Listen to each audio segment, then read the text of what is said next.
Avatar Meher బాబాకి ఇచ్చే ముందుగా ప్రార్థనతో మొదలు పెడతామండి. Beloved God, help us all to love you more and more and more and more and still yet more till we become worthy of union with you, and help us all to hold fast to Baba's daman till the very end. Avatar Meher Baba కీ జై, అవతార్ మెహర్ బాబా కీ జై, అవతార్ మెహర్ బాబా కీ జై. నిన్న ఈ పైపేర అయిపోయిందండి. It is very important, అక్కడి నుంచి చదవాలి. జై బాబా అమ్మ రాజు గారు. రాజుగారు షిరీన్ ఏదో మెసేజ్ పంపించాడు సార్. చూస్తాను ఒకసారి.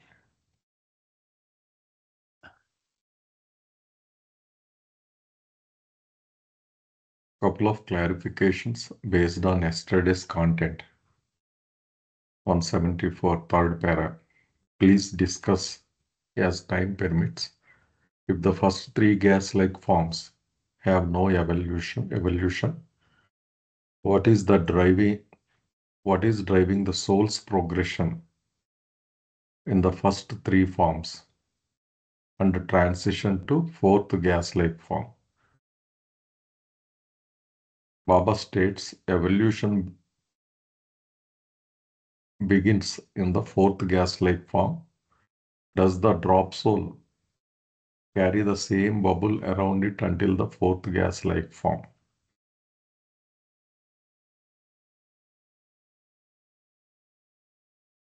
దాసు అదేంటే ఫస్ట్ త్రీ ఇది ఎవల్యూషన్ ఉండదు కదా, డ్రైవింగ్ ఫోర్స్ ఏంటి ప్రోగ్రెషన్కి?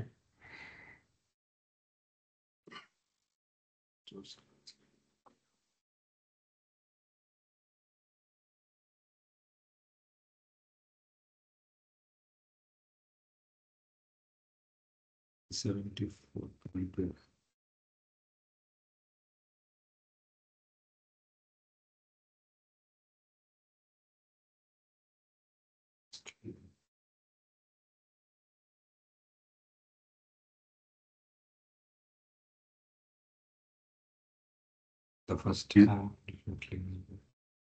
first three forms have no evolution. No evolution.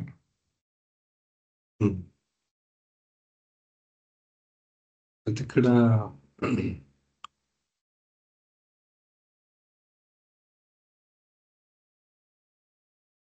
రెండు ఉన్నాయని చెప్పారండి బాబా. ఒకటి ఎవల్యూషన్, రెండు ఇక్కడ లేదు ఈ కాంటెక్స్ట్ లో, వేరే దగ్గర 76 పేజ్లోనూ ఇక్కడ ఎవల్యూషన్ అండ్ ప్రొడక్షన్ అని రెండు పదాలు వాడారు, గుర్తుందండి?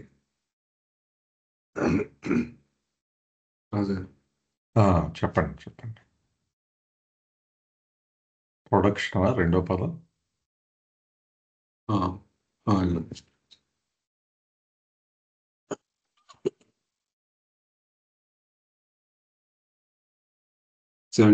పేజ్.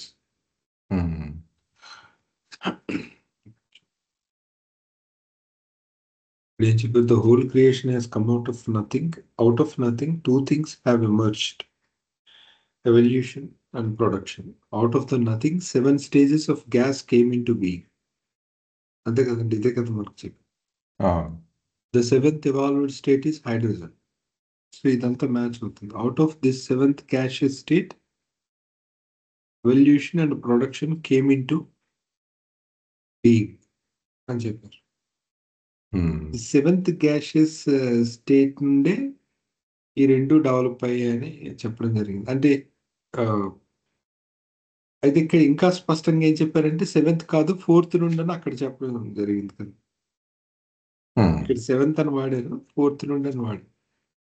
అయితే ఇక్కడ ఈ రెండు పదాలకు అర్థం ఏంటంటే ఎవల్యూషన్, ఇక్కడ డిస్క్రిప్షన్ అంటే వీటి డీటెయిల్స్ ఇక్కడ ఇవ్వలేదులేండి. ఎవల్యూషన్ అంటే ఏంటి, ప్రొడక్షన్ అంటే ఏంటి అన్నది మనకి మెహర్ బాబా జర్నల్లో 1938-39లో ఎక్స్ప్లెనేషన్ ఉంది. అది లాస్ట్ టైం కూడా షేర్ చేసాను, కావున మరొకసారి పెడతా. ఎవల్యూషన్ అంటే ఎవల్యూషన్ ఇన్ కాన్షియస్నెస్. ప్రొడక్షన్ అంటే ఈ బయట అంటే ఫామ్ లో డెవలప్మెంట్. అదే నిన్న రూప పరిణామం అని మనం వాడుతున్నాం కదా, దానికి ఇది చైతన్య పరిణామానికి ఎవల్యూషన్, ఈ రెండు టర్మ్స్ ఈ సెన్స్ లో వాడారు. Okay okay.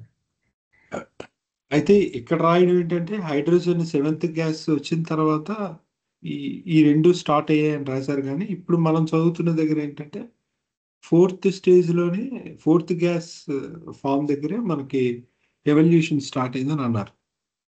ఎవల్యూషన్ స్టార్ట్ అయిందంటే మనం ఈ టెక్నికల్ ఆస్పెక్ట్ లో తీసుకుంటే చైతన్యం డెవలప్ అవ్వడం ప్రారంభమైందని తీసుకోవాలి మనం.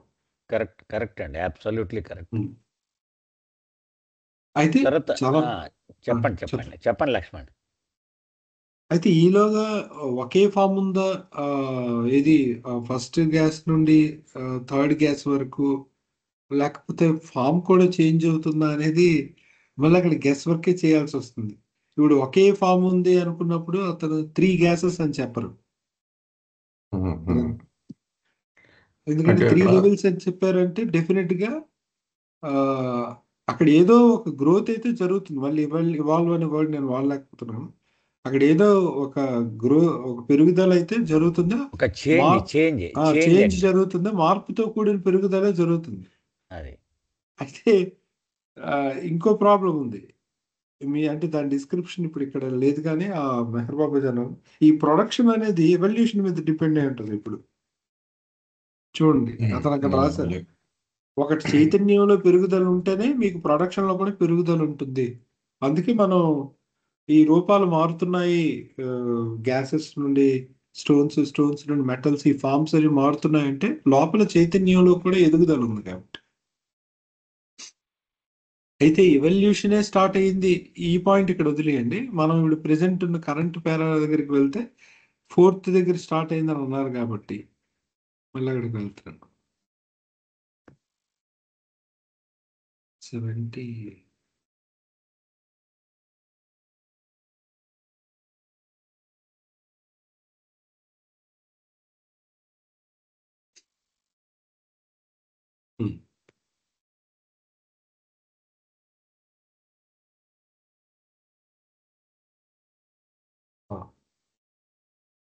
నో ఎవల్యూషన్ అన్నారు కాబట్టి అక్కడ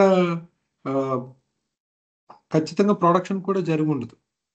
అంటే రూపం మారింది అని నేను అనుకోలేను. ఎందుకంటే రూపం అంటే ఫామ్ తాలూకా చేంజ్ అనేది ఎవల్యూషన్ మీద డిపెండ్ అవుతుంది అన్న కండిషన్ పెట్టారు కాబట్టి. అయితే ఇప్పుడు ఇక్కడ ఎలా నేను ఊహించుకుంటున్నానంటే, ఇప్పుడు మనమే ఉన్నాం చూడండి, చిన్నపిల్లల నుండి పెద్ద అవుతున్న వరకు మనం ఒక మనిషిమే, కానీ మన హ్యూమన్ బాడీ సైజులో మార్పు వస్తూ ఉంటుంది.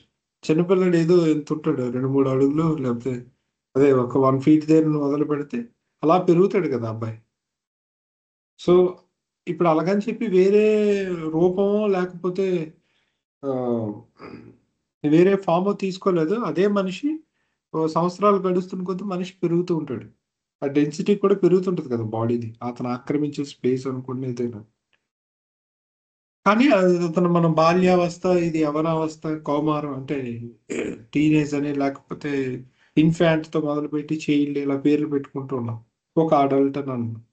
అలాగే ఏమైనా ఆ గ్యాస్ ఇవాల్వ్ అవుతూ ఉన్నదానికి అతను డిఫరెంట్ స్టేజెస్ పెట్టుకున్నారేమో అని అనుకుంటున్నాను. Because when there is no concept of evolution, we cannot discuss this production అనేది. సో అలా ఒకే విషయం డెవలప్ అవుతుందని నేను అనుకుంటున్నాను. ఇదంతా మళ్ళీ అజంప్షన్ వర్కే, ఇక్కడ మనకి తెలియదు, గెస్ వర్క్ అది.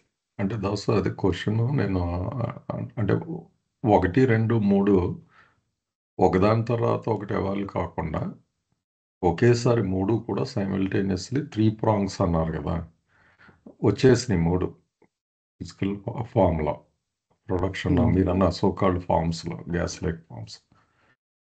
ఫోర్త్ నుంచి అంటే అక్కడ ఇంకా ఎవల్యూషన్ లేదు. 1, 2, 2, 2, 2, 3 3 ఒకేసారి వచ్చినాయి సైమిల్టేనియస్లీ.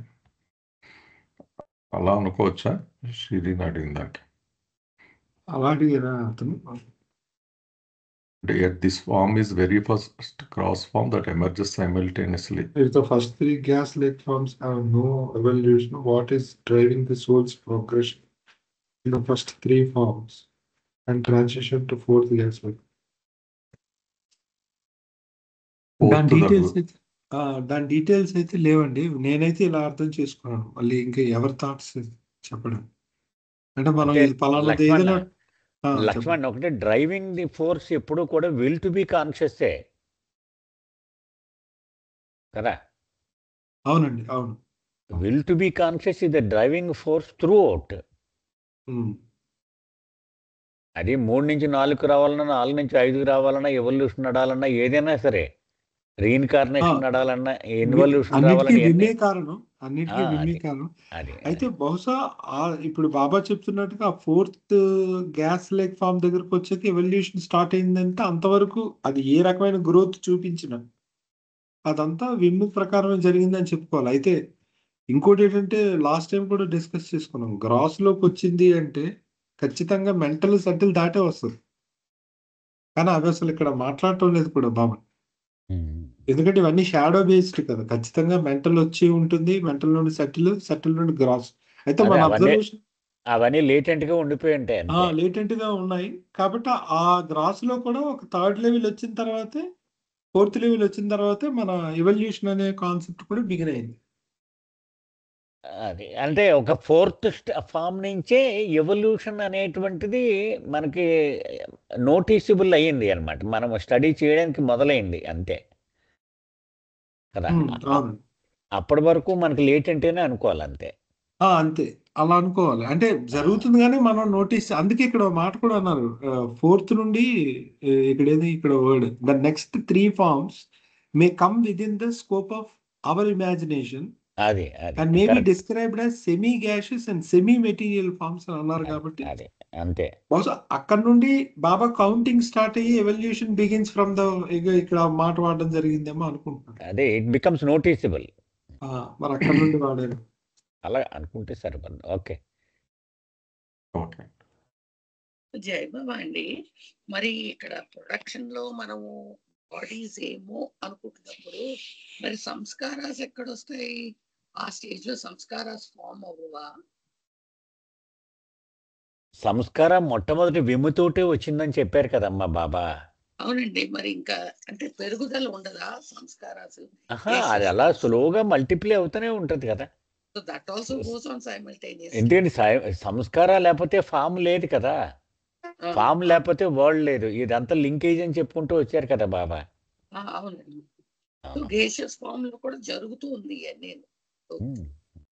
అయితే ఇప్పుడు ఓవరాల్ గా మనకి ఈ థర్డ్ స్టేట్ ఆఫ్ గ్యాస్ వరకు మేబీ కాన్షియస్నెస్ పెరిగి ఉండొచ్చు కొంచెం లేకపోతే చైతన్యం ఏదైనా మనం అన్నోటిసబుల్ స్టేజ్ లోనే జరుగుతుంది. మనకి తెలియకుండా అంటే మనం ఇంకా ఎంత ప్రయత్నించినా అక్కడికి వెళ్ళలేమేమో బహుశా.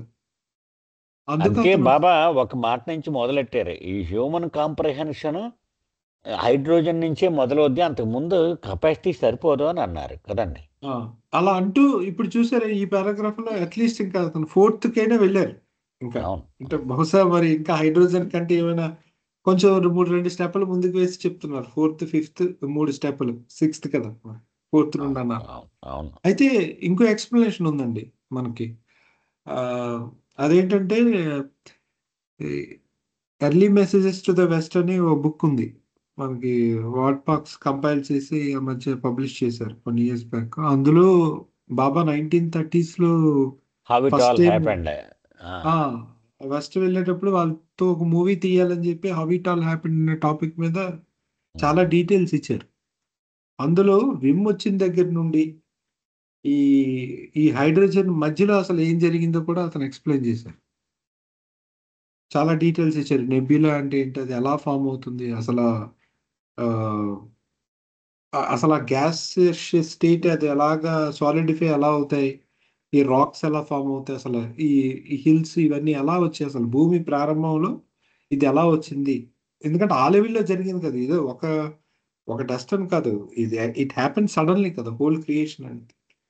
అది అంతా ఎలా జరిగిందని ఇచ్చారు. అందులో సటిల్ కూడా వచ్చాయి, సటిల్ నుండి ఇది వచ్చిందని చెప్తూ కొంచెం మరికొంత వివరణ అనేది ఉంది అందులో. మనకు అది చదివితే ఏదైనా తర్వాత ఇంట్రెస్ట్ ఉంటే అది రిఫర్ చేస్తే కొంత ఐడియా రావచ్చు. అంటే ఓకే. కొంత కనెక్ట్ చేసుకోవచ్చేమో దీనికి అని అనుకుంటున్నాను. సో అట్లీస్ట్ గాడ్ స్పీక్స్ వరకు ఉన్నదైతే మాత్రం నోటీసబుల్ చేయలేని లెవెల్లోనే జరుగుతుంది కాబట్టి, నోటీస్ చేసేది ఈ లెవెల్ నుండే ఉంది కాబట్టి మనం ఎక్కడి నుండి మాట్లాడుకుందాం. ఎవల్యూషన్ ఇవన్నీ. కానీ అంతకు ముందు స్థాయిలో జరిగి ఉండొచ్చు. ఎందుకంటే డెవలప్మెంట్ ఉంది కదా, ఏదో జరుగుతుంది కాబట్టి అలా అనుకో. జై బాబా సార్. ఓకే అండి.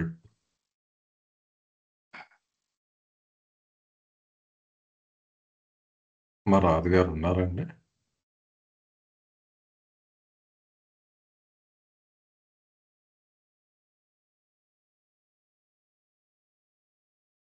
ఓకే, జాయిన్ అయినట్లేదండి. ఎవరన్నా చదువుతారమ్మా ఇది? చదవనా? Okay. It is very important to understand that the process of evolution of consciousness concerns the evolution of bubbles or forms only, and not the drops or the souls.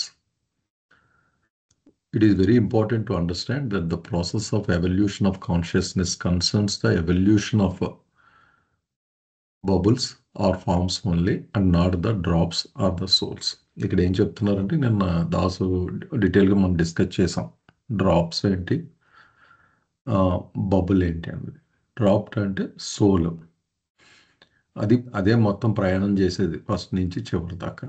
దానిపైన ముసుగులు వేసుకుంటూ మనం forms దాన్ని బబుల్ అన్నారు. ఇక్కడ ఏం చెప్తున్నారంటే, ఈ కాన్షియస్నెస్ ఎవల్యూషన్ అన్నది దేనికి సంబంధించింది? కేవలం ఈ ఫామ్స్ లేదా బబుల్స్కి సంబంధించిందే, కానీ నీటి బిందువులు లేదా సోల్స్ అని కాదు అన్నది మనం క్లియర్గా పెట్టుకోవాలండి. డ్రాప్ అంటే సోలు, బబుల్ అంటే ఫాము అని పైన చెప్పారు కనుక అది మైండ్లో ఫిక్స్ చేసుకుంటే మనకి ఈజీగా ఉంటుంది. The souls remain as indivisible and infinite as the unlimited ocean from the beginning until the end of evolution of consciousness, which terminates with the completion of evolution of form. కనుక ఇక్కడ drop లేదా soul అని ఏదైతే ఉన్నారో దాని లక్షణాలు ఒకటే, ఎప్పుడు అవిభాజ్యమైనవి, అనంతమైనవి. అది అనంతమైన పరమాత్మ, అన్లిమిటెడ్ ఓషన్ ఎలా ఉంటుందో దాని లక్షణాలే ఉంటాయి. ఆ లక్షణాలే కాన్షియస్నెస్ మొదలయ్యి ఈ జర్నీ మనం ఏదైతే డిస్కస్ చేస్తున్నామో అక్కడి నుంచి ఎండ్ అయ్యేదాకా అవే లక్షణాలు కలిగి ఉంటుంది. అందుకే మనకి గీతలో కూడా ఇదే చెప్తూ ఉంటాడు అన్నమాట. ఆత్మకు ఏది లేదు, నశించే లక్షణం లేదు, మార్పు లేనిది అని రిపీటెడ్. అదే ఇక్కడ చెప్తున్నారు. చివరి దాకా దాంట్లో ఏం మార్పు ఉండదు. ఏది మనం అనుకున్న డ్రాప్ అనేదానికి, ఆత్మ అనేదానికి. Only through this evolution of form does the consciousness of ignorance or the knowing of creation increase step by step due to varied impressions. కనుక ఏదైతే మనం ఈ మార్పు అనే దాని గురించి అనుకుంటున్నామో అది దేనికి సంబంధించింది?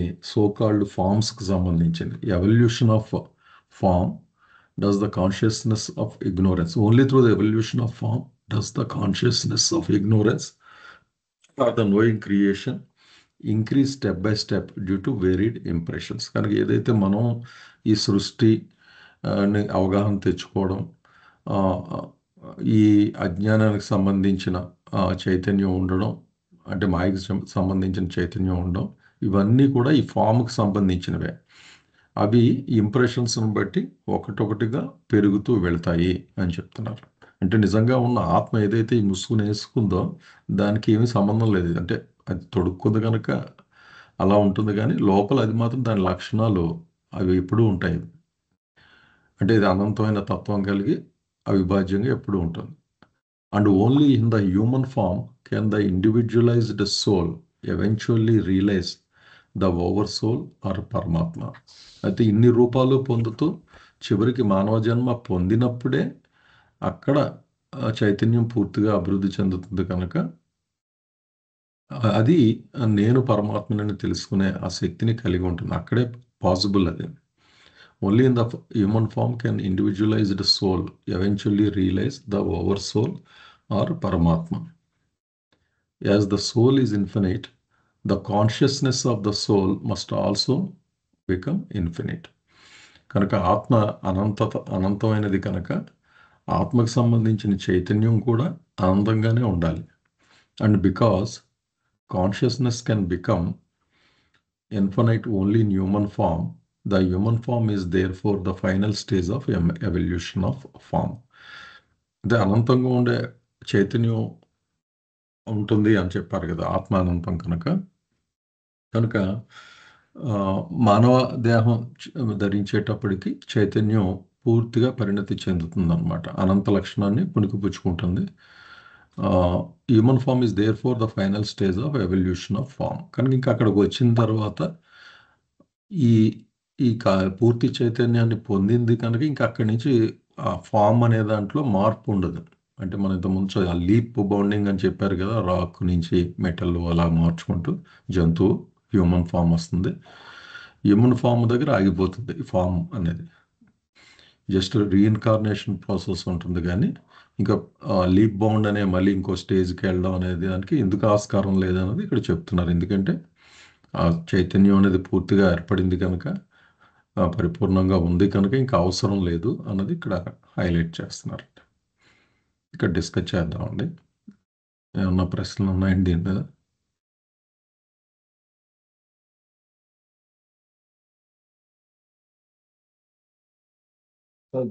అండి ఇప్పుడు ఈ హ్యూమన్ ఫామ్ లో కాన్షియస్ వచ్చింది ఇన్ఫినిట్ అంటారా మనకున్నది? అంటే పూర్తి చైతన్యం అంటే ఇంకా ఇక్కడ చెప్పే దాన్ని బట్టి అనంతమైనదనే. అంటే అంటే మనకున్నది కాన్షియస్ ఇన్ఫినిట్ అంటారా?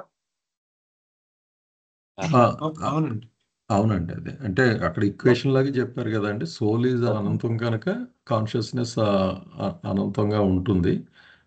కాదండి రాజుగారు, soul is infinite, consciousness also it has to become infinite. అదే ఇన్ఫినిట్ అని కాదు, it has to become infinite. Okay, human form లో పాసిబిలిటీ ఉంది. అది కరెక్ట్.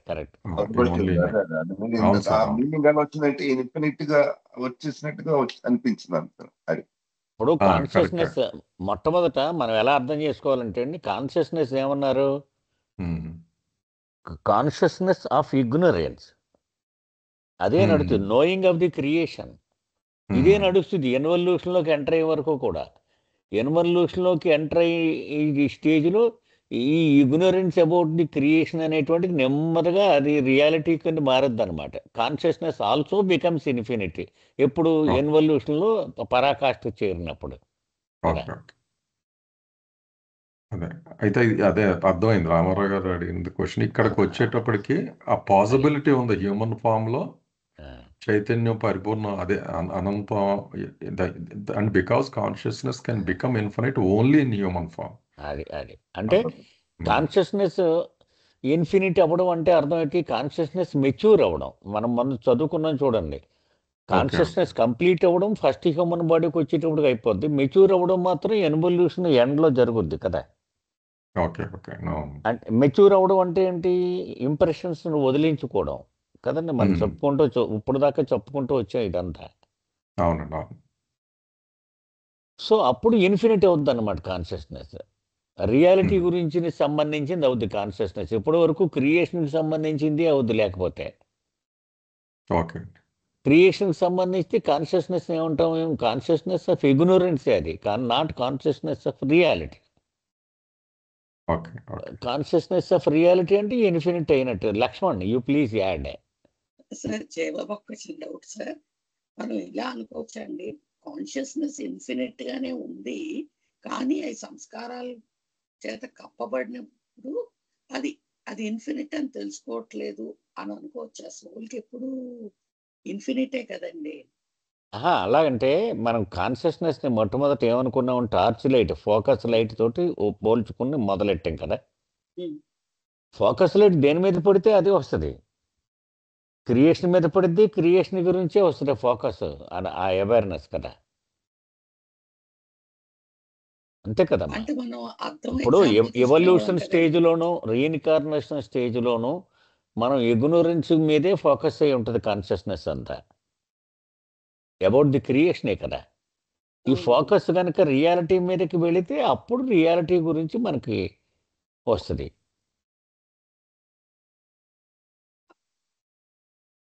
లక్ష్మణ్. సార్ ఆ, సార్ మరి మనం యా ఎగ్జాంపుల్ మీద దుమ్ము పడితే అంటాం కదండి. అంటే ఒరిజినల్ గా అది ఉంది కానీ కప్పబడి ఉంది అని నాకు అలా అనిపించింది, అందుకు అలా అన్నాను సార్. అంటే అంటే అది మొట్టమొదటి నుంచి మనం ఏం చెప్పుకుంటూ వస్తున్నాం అంటేనమ్మా, consciousness becomes complete with the first human form, but it becomes mature కదండి విత్ ఎన్వల్యూషన్ మనం లాస్ట్ స్టేజ్కి చేరినప్పుడు అప్పుడు ఇట్ బికమ్స్ మెచ్యూర్. అదే sir. Laxman you can add ah, అండి. సో మనకి 2 పదాలు బాబా వాడారండి. ఒకటి లిమిటెడ్ కాన్షియస్నెస్ అని, రెండోది లిమిటింగ్ కాన్షియస్నెస్ అని వాడడం జరిగింది. బీమ్స్ లో ఉంటుంది ఈ 2 పదాలు. ఇందులో కూడా అక్కడక్కడ వాడారు, బట్ బీమ్స్ లో క్లియర్ గా ఎక్స్ప్లెయిన్ చేశారు డిఫరెన్స్. సో ఇప్పుడు మనం ఏదైతే గ్యాసెస్ అనుకుంటే ఫస్ట్ హైడ్రోజన్ నుండి కౌంట్ చేసుకుందాం. అట్లీస్ట్ మనం నోటీస్ చేసే ఫామ్ కాబట్టి, అట్లీస్ట్ కాంప్రహెండ్ చేసే ఫామ్ కాబట్టి. సో ఈ గ్యాస్ లైక్ ఫార్మ్స్ తో మొదలుకొని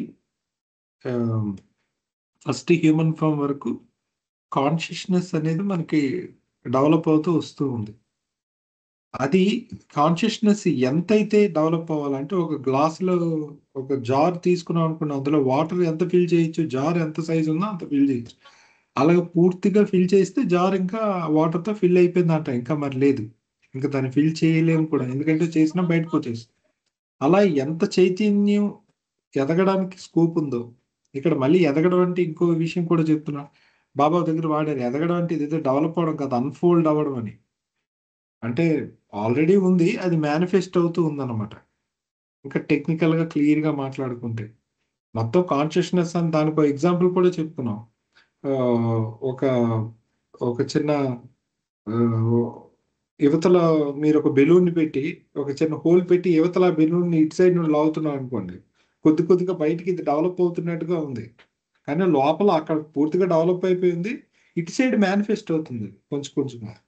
అలాగా చైతన్యం అంతా ఇన్ఫినిట్ కాన్షియస్నెస్ అనేది లోపల అంతర్లీనంగా ఉంది, అది బయటికి ఈ ఒక్కొక్క ఫామ్ డెవలప్ అవుతున్న కొద్దీ అది కొద్ది కొద్దిగా మేనిఫెస్ట్ అవుతుంది. అలాగా అది మొట్టమొదటి మానవ రూపం రాగానే పూర్తిగా అది మేనిఫెస్ట్ అయిపోయింది. ఏది కాన్షియస్నెస్ కంప్లీట్ గా. అలాగా మేనిఫెస్ట్ అయిన కాన్షియస్నెస్ ఇన్ఫినిట్ కాన్షియస్నెస్. అది అంటే ఎంత చైతన్యం పొందాల్సి ఉందో మనం మన మన నిజ రూపాన్ని తెలుసుకోవడానికి, భగవంతుని తెలుసుకోవడానికి, ఆ చైతన్యం అంతా కంప్లీట్ గా మేనిఫెస్ట్ అయిపోయింది. లేటెంట్ గా ఉన్న చైతన్యం అంతా పూర్తిగా ప్రకటితం అయిపోయింది మొదటి మానవ జన్మ. అయితే ఈ గ్యాస్ రూపం నుండి మొదటి మానవ జన్మ వరకు ఈ అన్ఫోల్డ్ అయ్యేటప్పుడు దాన్నే మనం ఎవల్యూషన్ ఆఫ్ కాన్షియస్నెస్ అని మన యాంగిల్ నుండి మాట్లాడుతున్నాం, కానీ వాస్తవానికి అది అన్ఫోల్డ్మెంట్ ఆఫ్ కాన్షియస్నెస్. ఈ అయ్యేటప్పుడు ఈ చైతన్యం ఒక్కసారిగా డెవలప్ అవడంతో పాటు అంటే అక్కడ కూడా సంస్కారాస్ ఉన్నాయి, సంస్కారాస్ ని అటాచ్ అవుతూనే అది పెరుగుతుంది. అందుకే మనం బనానా ఎగ్జాంపుల్ చెప్పుకున్నాం. బనానాలు ఆ లోపల కెర్నల్ డెవలప్ అవడంతో పాటు దాన్ని పట్టుకున్న తొక్క కూడా, బార్క్ కూడా పట్టుకుని ఉంది, అలాగా గ్రో అవుతుంది. దీన్ని లిమిటెడ్ కాన్షియస్నెస్ అని అన్నారు. ఎప్పుడైతే మనం లిమిటెడ్ కాన్షియస్నెస్ తో మనకు తెలుస్తుందంతా కూడా ప్రపంచం గురించి తెలుస్తుంది, ఇంకా వరల్డ్ గురించి తప్పిస్తే సెల్ఫ్ గురించి తెలిసేది ఏమి ఉండదు. మానవ జన్మలో పూర్తి చైతన్యం వచ్చిన తర్వాత కూడా 100% consciousness which is infinite consciousness, అది వచ్చిన తర్వాత కూడా మనకు ఉండేది క్రియేషన్ కాన్షియస్నెస్ ఉంటుంది, క్రియేషన్ గురించి తెలుస్తూ ఉంటుంది, అది గ్రాస్ గురించి, ఇది మొట్టమొదటి హ్యూమన్ ఫామ్. అయితే అక్కడి నుండి మనకున్న కాన్షియస్నెస్ ని అంటే 100% వచ్చేసింది, కాకపోతే ఇంకా ప్రపంచం గురించే తెలుస్తూ ఉంది, భగవంతుడి గురించి తెలియటం లేదు. కానీ ఆ కాన్షియస్నెస్ ని లిమిటింగ్ కాన్షియస్నెస్ అన్నారు. ఎందుకంటే ఇక్కడ ఈ సంస్కారాలు ఏవైతే అవి కూడా డెవలప్ అయ్యాయి ఎవల్యూషన్. ఆ డెవలప్ అయిన సంస్కారాలు అన్ని ఈ పూర్తిగా డెవలప్ అయిన చైతన్యాన్ని పట్టి ఉంచుతున్నాయి కాబట్టి, సత్యం తెలుసుకోకుండా దాన్ని అడ్డగించుకుంటూ ఉంటున్నాయి కాబట్టి లిమిటింగ్. అదొక ఒక కండిషన్ క్రియేట్ చేస్తుంది చైతన్యం మీద. అదే తనను తాను లిమిటేషన్ తెలుసుకోకుండా లిమిటేషన్ లిమిటేషన్ లిమిటేషన్ క్రియేట్ చేస్తూ క్రియేట్ ఉంటుంది. చేస్తుంది కాబట్టి దాన్ని లిమిటింగ్ కాన్షియస్నెస్ అని అది చెప్పారు. It is happening due to sanskaras. అది ఇంకా అక్కడ నుండి రీఇన్కార్నేషన్ లో పట్టి ఉంచిన సంస్కారాస్ లూజ్ అవ్వడం, తర్వాత ఇన్వల్యూషన్ లా లూజ్ అయిన సంస్కారాస్ ఒక్కొక్కటిగా పోవడం, ఇంకా మోర్ ఫేడ్ అయిపోవడం జరుగుతుంది. ఇంకా 6th ప్లేన్ కి వెళ్ళి 7th లోకి అడుగు పెట్టే మరుక్షణం ఆ లాస్ట్ ట్రేస్ ఆఫ్ ఇంప్రెషన్ కూడా పోయి సార్ చెప్పినట్టు కంప్లీట్ మెచ్యూర్, దాన్ని కాన్షియస్నెస్ మెచ్యూరిటీ వచ్చిందంటాం. అంటే ప్యూర్ కాన్షియస్నెస్ వచ్చిందని అర్థం. ఇంకా చైతన్యం మాత్రమే ఉండిపోయింది. అంటే మనం బనానా ఎగ్జాంపుల్లో ఆ పీల్ చేసేస్తే తొక్కంతా పోయి కేవలం గుజ్జు ఉండిపోయినట్టు, అలాగే ప్యూర్ కాన్షియస్నెస్ ఒకటే ఉండిపోయింది. Then we will realise the true nature of our self. So అయితే మీరు చెప్పిన దాన్ని బట్టి దాసు లిమిటెడ్ లిమిటింగ్ అన్నవి హ్యూమన్ ఫామ్ ముందు దాకా ఉంటాయి, కానీ హ్యూమన్ ఫామ్ వచ్చిన తర్వాత లిమిటెడ్ ఉండదు, లిమిటింగ్ ఆస్పెక్ట్ ఆఫ్ కాన్షియస్నెస్ ఉంటుంది. అది కూడా నెమ్మదిగా ఆఖరికి వచ్చేటప్పటికి వెళ్ళిపోతుంది. ఆ లిమిటింగ్ అనేది సంస్కారాస్ వల్ల ఆ వర్డ్, ఆ అడ్జెక్టివ్ పనిచేస్తుంది. అది వాడారనమాట. అది ఇంకోలాగా మామూలుగా చెప్పడానికి అయితే లైట్ ఇంటెన్సిటీ పెరుగుతూ వస్తుంది. బ్లడ్ అంటే ఇందాక నేషనల్ బ్లడ్ లైట్ చెప్పారు కదా, 0 వాట్ నుంచి పెరుగుతూ వచ్చి ఫుల్ 100 వాట్ ఫుల్ అనుకుంటే మానవ జీవితం వచ్చేటికి 100 వాట్ వస్తుంది, కానీ ఫిల్మ్ అయితే ఉంది ఇంకా దాన్ని అడ్డుకునే ఫిల్మ్. అది కూడా పోతే pure consciousness full 100 watts light ఉంటుంది అప్పుడు. అంతే, కరెక్ట్. ఇప్పుడు అందుకే పద్మిని గారు చెప్పింది ఇంకా మీరు నాకు అందరూ కరెక్టే. అది ఇప్పుడు ఈ సోడియం ల్యాంప్ మనకి సాధారణ విలేజెస్ లో ఈవినింగ్ ఆన్ చేస్తే లైటింగ్ గ్రాడ్యువల్ గా పెరుగుతుంది. అదో సర్టెన్ స్టేజ్ వచ్చేసరికి ఫుల్ లైట్ వస్తుంది. అలా చెప్పుకోవచ్చు. అది కూడా ఒక ఎగ్జాంపుల్ ఎవల్యూషన్ లో కాన్షియస్నెస్ పెరగడం. అలాగే పద్మిని గారు చెప్పినట్టు డస్ట్ అంతా అడ్డేసింది, అది ఇట్స్ లైక్ సంస్కారస్. ఫుల్ కాన్షియస్నెస్ వచ్చిన అది లిమిటింగ్ ఆస్పెక్ట్. Limiting consciousness. ఈ రెండు గుర్తుపెట్టుకోవాలి. అయితే లిమిటెడ్ లిమిటింగ్. అయితే ఇక్కడ ఇంపార్టెంట్ పాయింట్ అంటే ఇదండి, మనం ముందే చెప్పుకున్నాం ఏంటంటే ఒక ఉన్న స్థితిని మనం ఎక్స్పీరియన్స్ చేయాలి అంటే దాని ఆపోజిట్ స్థితిని ఎప్పుడు ఎక్స్పీరియన్స్ చేయాలి. సో భగవంతుడు తనను తాను తెలుసుకోవాలి, తనే ఆల్రెడీ ఏదై ఉన్నాడో అది తెలుసుకోవాలి, కానీ తెలియటం లేదు. కాబట్టి దానికి ఆపోజిట్ అయినటువంటి ఇగ్నోరెన్స్ ను ముందు ఎక్స్పీరియన్స్ చేసి, ఎందుకంటే భగవంతుని నాలెడ్జ్ అని అంటారు, చాలా పేర్లు ఉన్నాయి. ఎవ్రీథింగ్ అనొచ్చు, నాలెడ్జ్ అనొచ్చు, ఫుల్నెస్ అనొచ్చు, ఇవన్నీ మనం మాట్లాడుకున్నాము. అలాగే నాలెడ్జ్ అయినటువంటి భగవంతుడి గురించి తెలుసుకోవాలి అంటే తెలియట్లేదు, కాబట్టి ముందు దానికి ఆపోజిట్ తెలుసుకోవాలి. అంటే మనకు వెలుగంటే ఏటో తెలియాలంటే చీకటి తెలియాలి మనకు ముందు. చీకటి అంటే ఏటో తెలుసుకుంటే అప్పుడు వెలుగంటే ఏటో అర్థం అవుతుంది మనకి. అలాగే జ్ఞానం ఆర్ నాలెడ్జ్ అని చెప్పబడుతున్న భగవంతుడి గురించి తెలియాలంటే అది కానిదైనటువంటి క్రియేషన్ తెలియాలి మనకి. అంటే రియాలిటీ తెలియాలంటే ఊహ తెలియాలి. అందుకు ఇగ్నోరెన్స్ ని ముందు తెలుసుకుంటాడు. ఇగ్నోరెన్స్ అంటే దీనికి లాజిక్ ఉంది, ఎందుకు అసలు క్రియేషన్ కాన్షియస్నెస్ మనకు వచ్చింది అనే దానికి. అది తెలిసిన తర్వాత అందులో కూడా పీక్స్ కి వెళ్ళడం అనేది హ్యూమన్ ఫామ్ కి వచ్చాక జరుగుతుంది. ఆ ఇగ్నోరెన్స్ కూడా పూర్తి స్థాయిలో ఎక్స్పీరియన్స్ అనేది మానవ రూపం వచ్చాక జరుగుతుంది. ఇంకా అక్కడ నుండి మనకు తెలిసింది రీఇన్కార్నేషన్, ఇన్వల్యూషన్ జరిగి అదంతా జీరో అయిపోయి మళ్ళీ రియాలిటీ మనకు అర్థం అవుతుంది. అది ఇక్కడ ఫోకస్ చేస్తున్నారు అని అనిపించింది ఈ లైన్. ఓకే, అలాగే ఇక్కడ మనం ఇంతకుముందు మాట్లాడుకున్నట్టు ఇది కూడా చెప్పారు, process of evolution of consciousness concerns the evolution of bubbles or forms.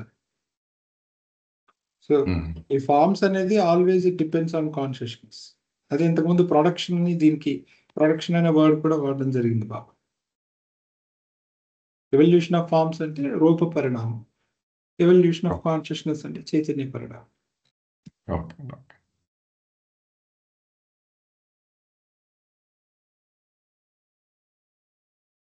Okay, ఈ రెండు సమప్ చేస్తారు సార్, అయిపోయినట్టు నాగేష్ గారు? చేస్తానండి. ఓకే సార్, చిన్న డిస్కషన్ అవసరం ఉంది ఇక్కడ. ఓకే, ఇది చాలా క్రిటికల్ పారాగ్రాఫ్ అండి ఈ పారా. ఇది it is very important to understand అనేది.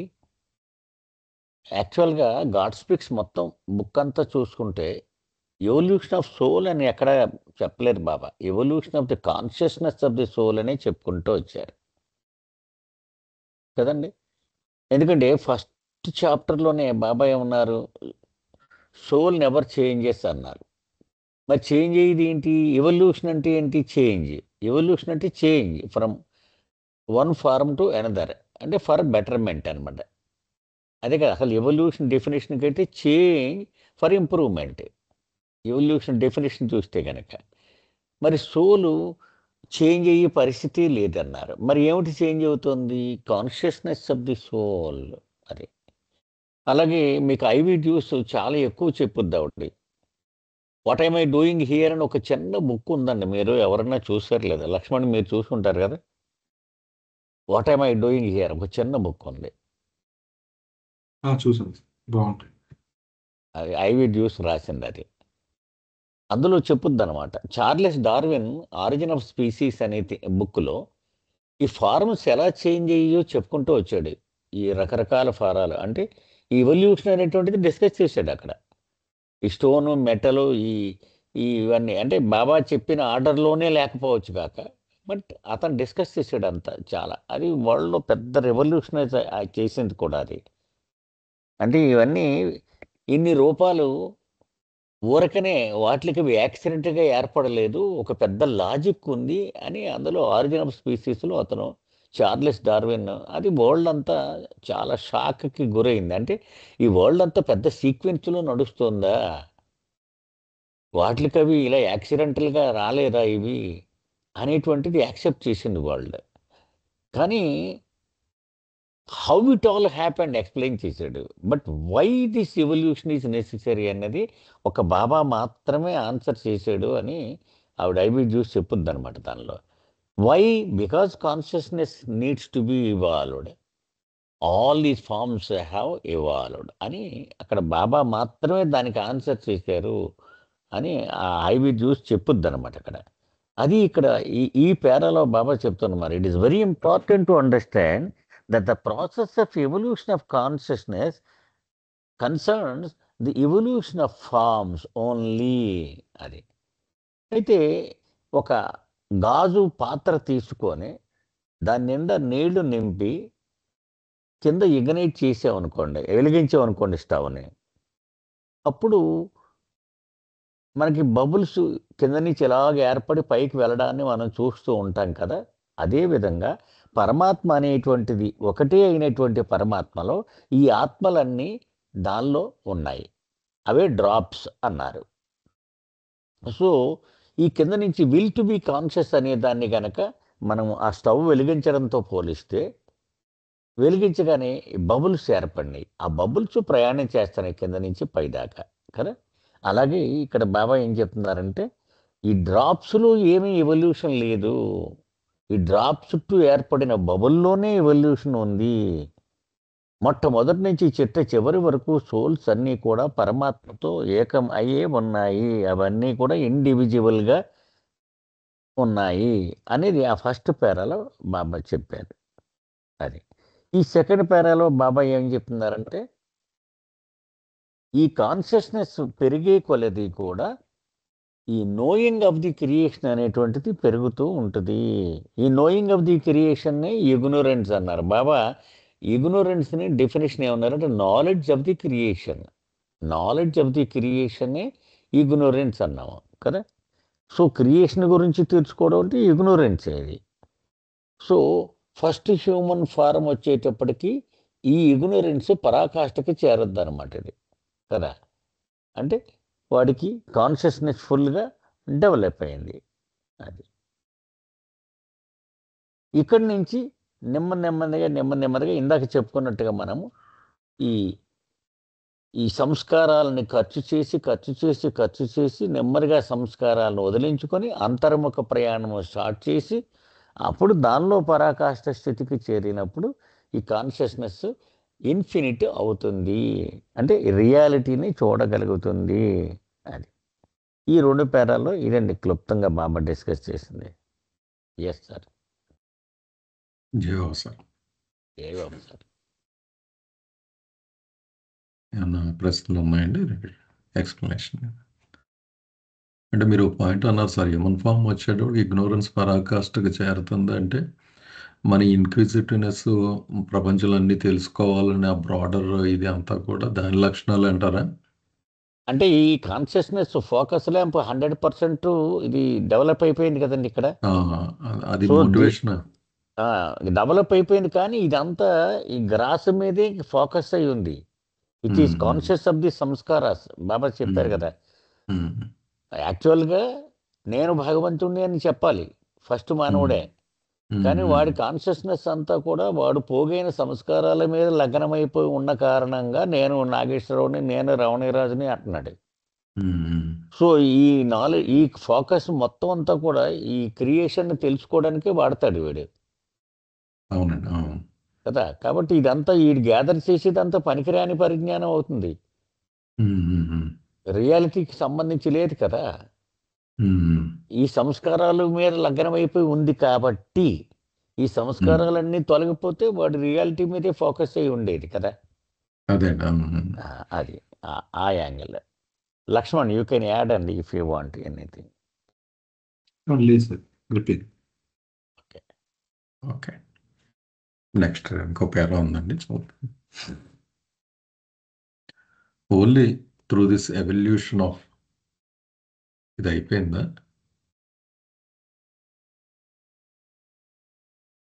The soul has to pass through and అదనుకుంటాను సార్. ఇక్కడ ఉండాలి, ఇక్కడ. The soul has to pass through 8,400,000 అంటే 84 lakhs human forms after it has once commenced to reincarnate in the human form until it has attained God realization. The pre-human forms through which it has to pass before it can incarnate in the human form are innumerable. ఇక్కడ జన్మల గురించి బాబా చెప్తున్నారు.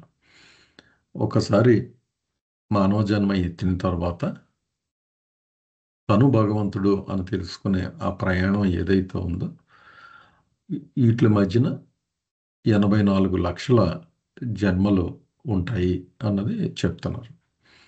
అయితే human form, మానవ జన్మ ఎత్తక ముందు pre human ఫామ్లో జన్మలు అయితే ఇంకా లెక్క పెట్టలేనవి అన్నవి కూడా బాబా చెప్తున్నారు.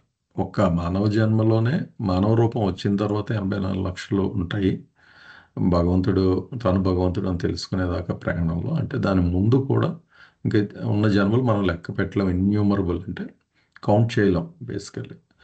అఫ్ కోర్స్ 34 crores ఏదో ఇంతకుముందు మనకి ఇక్కడ చెప్పారు అన్నిట్లో, కానీ ఎనార్మస్ అని ఆ జన్మలు మనం ఊహించినంత, అంటే మన మైండ్కి అర్థం కావడం కూడా కష్టమే. అని జన్మలు ఎలా ఎత్తుతామో, ఎలా పుడతామో, గెడతామో అనేది ఆశ్చర్యం అనిపిస్తుంది. కనుక అలా చెప్పారు ఇక్కడ అండి. జై బాబా అండి అన్న ప్రశ్న ఉన్నాయండి దీని మీద చెప్పారు.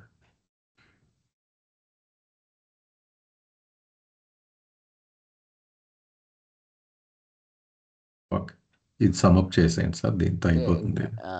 గాడ్ స్పీక్స్ మనం చదువుతున్నాం, స్టూడెంట్ ఆఫ్ గాడ్ స్పీక్స్ కాబట్టి ఒక క్లారిటీ మనకి రావాలండి.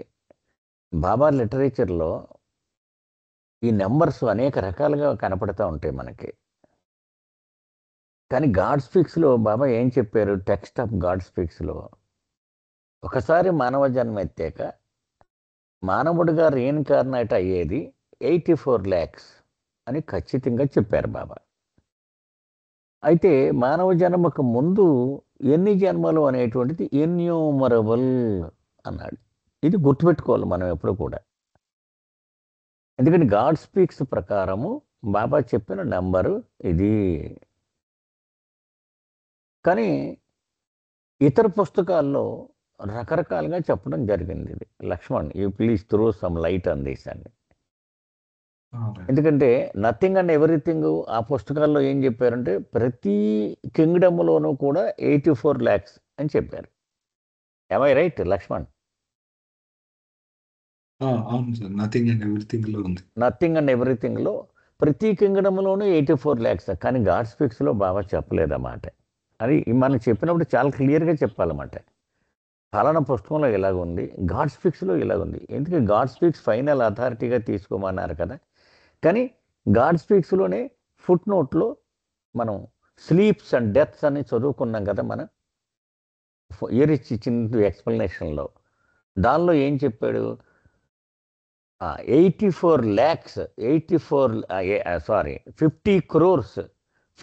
crores టోటల్ ఇన్కార్నేషన్స్ అని చెప్పాడు. అది క్లారిటీ ఉండాలన్నమాట మనం చెప్పినప్పుడు. ఎందుకంటే అలాగే లార్డ్ మెహర్లో కూడా ఏమన్నారంటే, మానవ జన్మకు ముందు 84 lakhs, మానవ జన్మ వచ్చేసాక మళ్ళీ 84 lakhs అని లార్డ్ మెహర్లో చెప్పారు బాబా. సో ఇది ఒక క్లారిటీ రావాలి. అంటే బాబూజీ లార్డ్ మెహర్లో ఎక్స్ప్లెయిన్ చేసింది అది. సో ఇక్కడ కన్ఫ్యూషన్ మనకి ఉండొచ్చు, కానీ ఇదే అల్టిమేట్. ఎందుకంటే take God speaks as final authority in spiritual matters అని బాబా చెప్పారు కదా. కాబట్టి ఇన్యూమరబుల్ అన్నదే మనకి ఆ ఇన్యూమరబుల్కి 50 crores అన్న దానిలో తీసుకోవచ్చు. ఇక్కడ గాడ్ స్పీక్స్ లో ఉంది కాబట్టి. ఇది ఇక్కడ పేజ్ నెంబర్ 155లో 155లో అది ఈ ఫుట్ నోట్ లో మనకి ఇలా ఇచ్చారు. ఇది 84 lakhs of shakings or incarnation in human form. ఇది సరిపోయింది ఇప్పుడు మీరు చదివింది. ఇది సరిపోయింది. అది ప్రీ హ్యూమన్ ఫామ్ లో నెంబర్ కూడా చెప్పారు 50 crores అని. అది కాబట్టి ఇప్పుడు నథింగ్ అండ్ ఎవ్రీథింగ్ లో అది if 84 lakhs for every Kingdom అనుకున్నా కూడా ఈ 50 crores లో సరిపోతాయి ఎవరిని కూడా. అవును సార్. అయితే దీనికి చిన్నది యాడ్ చేస్తాను సార్. చెప్పండి. ఇప్పుడు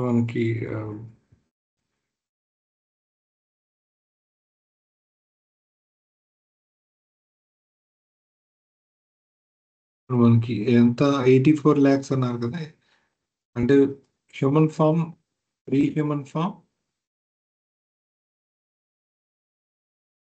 హ్యూమన్ ఫామ్ లో తీసుకుంటే ఇది 84 lakhs అని చెప్పారు. అదే 7 into 84 వేసుకున్నా కూడా 50 crores రావటం లేదు. కారణం ఏంటంటే ఈ సబ్ సటిల్ గ్యాసెస్ ఉన్నాయి కదా, ఆ నెంబరు మనకి కెపాసిటీ సరిపోదని చెప్పాడు కదా బాబా. అక్కడ తోసేయచ్చు అనమాట మిగిలిన నెంబర్ అంతా మనకి.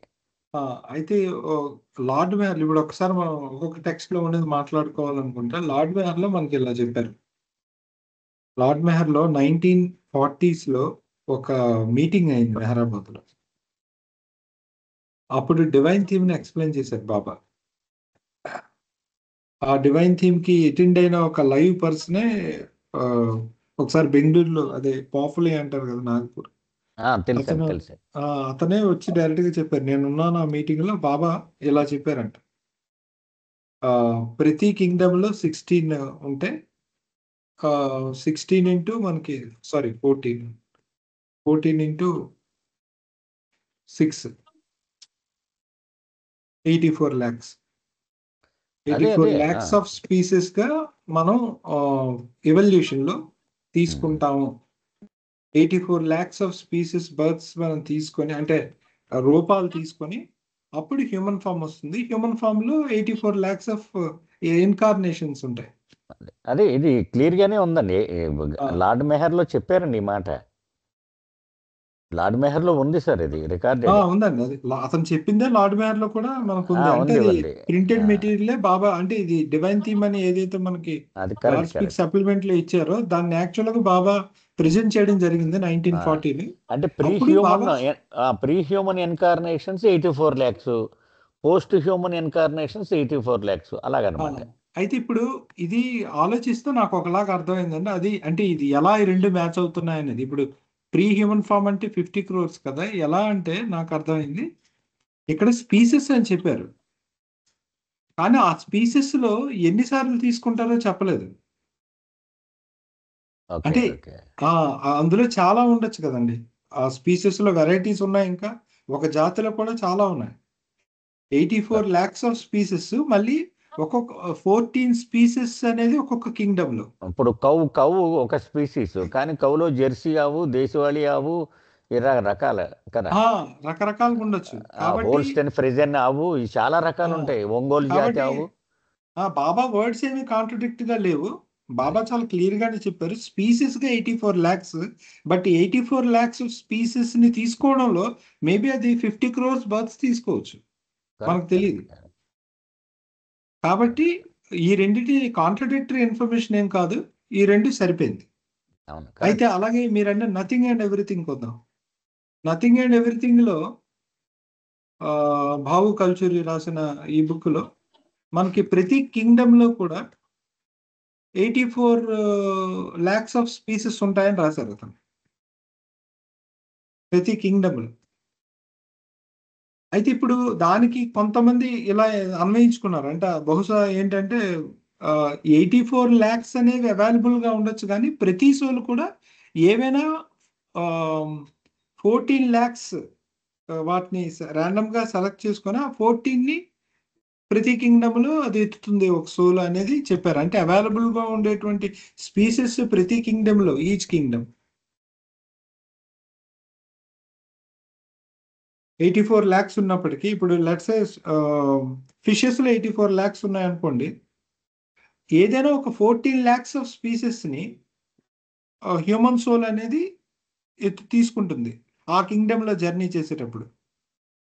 వాటితో ఇంక ఎన్ని తీసుకుంటుందో మనకు తెలియదు. బహుశా అవి 50 crores మ్యాచ్ అయ్యే విధంగా అది ఎన్నో సమ్ కౌంట్ ఇన్యూమరబుల్, అందుకే బాబా ఇన్యూమరబుల్ అని సార్. ఆ 14 lakhs ని ఇన్యూమరబుల్ ఫార్మ్స్ ఏవో తీసుకొని అది కంప్లీట్ చేస్తుంది. మళ్ళీ నెక్స్ట్ కింగ్డమ్కి వస్తుంది, ఏదైనా ఒక 14 lakhs ర్యాండమ్ గా చేసుకుంది. ఎందుకంటే అక్కడ వర్డ్ కూడా ఉంది, మెయిన్ స్పీసెస్ 14 lakhs అని ఉంటుంది మీరు చదివితే. కాబట్టి ఇక్కడ బాబు చెప్పింది కూడా కాంట్రడిక్ట్ అవ్వట్లేదు. ఇవన్నీ ఎడిషనల్ ఇన్ఫర్మేషన్ కొన్ని గ్యాప్స్ తో మనకు ప్రొవైడ్ చేయబడ్డాయి తప్పిస్తే ఇది కరెక్ట్ అది కరెక్ట్ అని కాకుండా మనం అవన్నీ కూడా ఎక్కడ సమన్వయం చేసుకోవచ్చు, అన్నిటినీ మనం కరెక్ట్ గా ఎక్కడ రీకన్సైల్ చేసుకోవచ్చు అని చూసుకుంటే అన్ని కరెక్ట్ గానే మ్యాచ్ అవుతున్నాయి అప్పుడు. సో ఇప్పుడు ప్రతి కింగ్డమ్ లో 84 lakhs ఆఫ్ స్పీసెస్ ఉంటే అందులో మానవ రూపం అనేది ఏదైనా 14 లక్షలు 14 lakhs ఆఫ్ స్పీసెస్ రూపాలు ధరించాల్సి వస్తే ఆ స్పీసెస్ లో కూడా రకరకాల ఫార్మ్స్ ఉంటాయి కాబట్టి అవి తీసుకుంటూ, అలాగే ఎవల్యూషన్ లో దాదాపుగా బాబా గాడ్ స్పీక్స్ లో ఇచ్చిన ఈ 50 crores ఆఫ్ రూపాలని ధరించి అప్పుడు మానవ రూపంలోకి వచ్చి ఇక్కడ రూపం ఫిక్స్ అయిపోయింది. కాబట్టి ఇందులో 84 లక్షల జన్మలు తీసుకొని ఆ తర్వాత ఇంకా ఇన్వల్యూషన్ లోకి వెళ్తుంది. ఇన్వల్యూషన్ గురించి కూడా చెప్పారు. ఇన్వల్యూషన్ లో ఉన్న కౌంట్ అంటే ఎరిచ్ కి క్వశ్చన్ అడిగారు, 84 lakhs అనేది రీఇన్కార్నేషన్ అయితే మరి ఇన్వల్యూషన్ కూడా ఉంటది కదా, మరి దాని కౌంట్ ఏంటి అని. దానికి అతను ఏం చెప్పారంటే very less number compare to reincarnation, అది కొన్ని చాలా తక్కువలో ఉంటుంది కాబట్టి దాన్ని స్పెషల్ గా నెంబర్ అనేది బాబా మెన్షన్ చేయలేదని చెప్పారు. కాబట్టి ఇప్పుడు according negligible so according to God speaks మాట్లాడితే ఇప్పుడు రాస్తున్నాను చూడండి, evolution plus reincarnation plus involution మాట్లాడితే మనం ఎలా చెప్పుకోవచ్చు అంటే ఇది 50 crores. షేర్ అవ్వట్లేదు మాకు, షేర్ అవ్వట్లేదు మీ బోర్డు, మీరు రాస్తున్నారేమో. సారీ,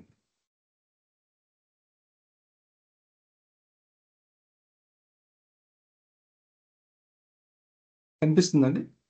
ఇప్పుడు కనబడుతుంది. సారీ, ఇంతవరకు 50 crores ప్లస్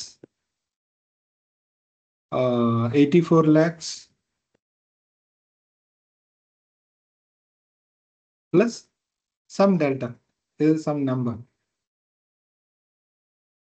దీన్ని బాబా ఇన్యూమరబుల్ అని ఇక్కడ అనడం జరిగింది. 50 crores మనం చదువుతున్న ప్రశ్న పేరు.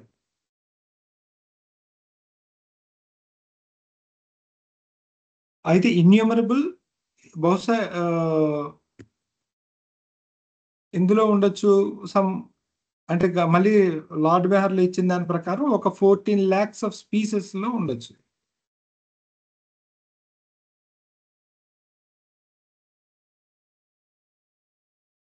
$14 lakh అండి ఇక్కడ.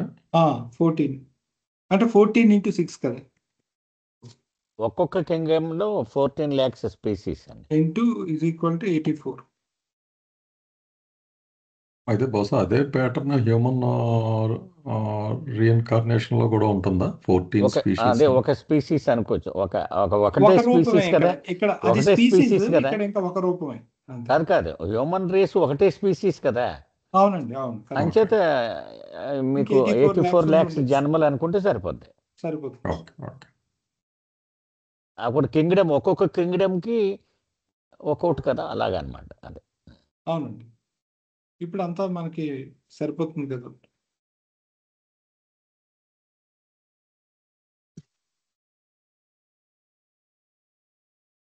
ఏమైనా క్వశ్చన్స్ ఉన్నాయండి దీని మీద? ఏమైనా డిస్కస్ చేద్దాం. క్వశ్చన్స్ అంటే overwhelming and numbers, but amazing. 50 crores. అంటే దిస్ కైండ్ ఆఫ్ 50 డీటెయిల్స్ కానీ ప్రొవైడెడ్. ఒకటి మాత్రం ఉందండి బాబా చెప్పింది, ఇది ఫిక్స్డ్ కాదు, ఇది సిలబస్. ఇది మాస్టర్ అంతే. కనుక దొరికితే కనుక ఇది కెన్ బి బ్రాడ్ డౌన్.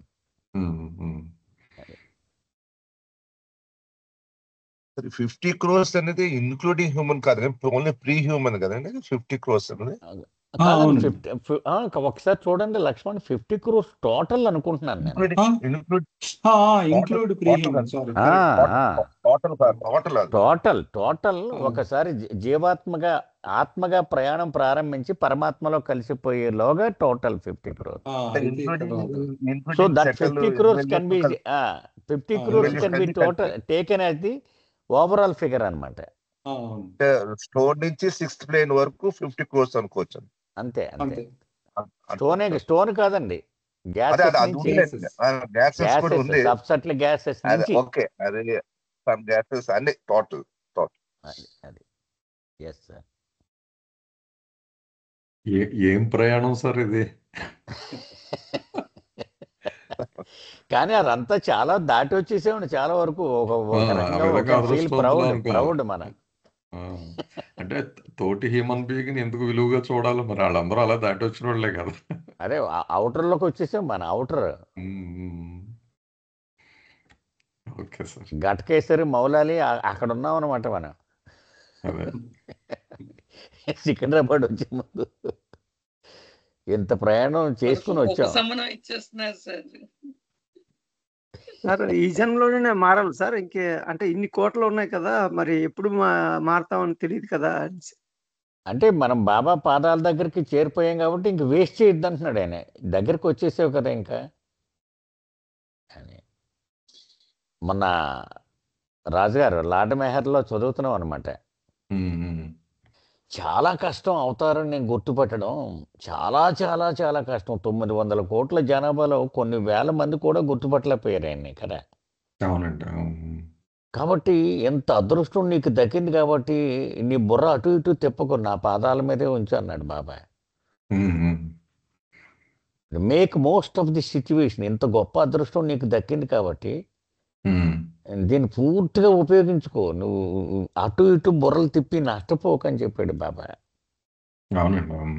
56లో మెట్టెల్ బీచ్లో వెళ్ళినప్పుడు అప్పుడు ఎక్స్ప్లెయిన్ చేశారన్నమాట, ఎంత తక్కువ మందికి నేను దొరుకుతాను, అది అంత అదృష్టం నీకు దక్కేసింది అని. కొన్ని వందల సంవత్సరాల నుంచి ఒకే హ్యూమన్ బాడీ ఉంచుకొని నన్ను తెలుసుకుందామని తాపత్రయపడుతున్నారు హిమాలయాస్లో. వాళ్ళకి ఎవరికి దక్కని అదృష్టం నీకు దక్కేసింది, నీకు తెలిసిపోయింది, నేను వచ్చేసానండి, వాళ్ళకి తెలియదు అన్నాడు. అదే మనకి ఆడతా పాడతా తెలిసిపోయింది కదా, అంటే ఏదో పూర్వజన్మ సుకృతం అంటారు కదా, అలాగే. అదే ఆయన గ్రేస్ అనుకోండి సార్. సార్ బాబాల వరకు ఉన్న ఏకైక ఛాలెంజ్, అట్లీస్ట్ నాకు రియలైజ్ అయినంత వరకు, తన చేతుల్లో ఉన్న వస్తువు తాలూకు విలువను తెలుసుకోవడం. ఇప్పుడు ఇంకా పొందడానికి ఏం లేదు, పొందిన దాని తాలూకు విలువను గుర్తించుకోకపోతే జార విలుచుకుంటాడు. అంటే ఇలా భూకైలాస సినిమాలో రావణాసుడి చేతిలోకి శివుడు ఆత్మలింగం వచ్చిన తర్వాత దాన్ని ఏమాత్రం జార విడుచుకుంటే అది మళ్ళీ అలా చేజారిపోయిందో, అలా బాబా మానవ రూపంలో ఉన్న భగవంతుడు మన జీవితంలోకి రావడం ఎందుకు జరిగింది ఏదో వదిలేయండి, అది ఆయన గ్రేస్, మన ఎఫర్ట్ పక్కన పెడితే, ఎందుకంటే నోబడి నోస్. బెటర్ ఏంటంటే ఆయన కృప అని అనుకోవడం మంచిది, ఎందుకంటే ఇంతమంది ఉన్నా కూడా అది కొద్ది మందికే సాధ్యమైంది కాబట్టి.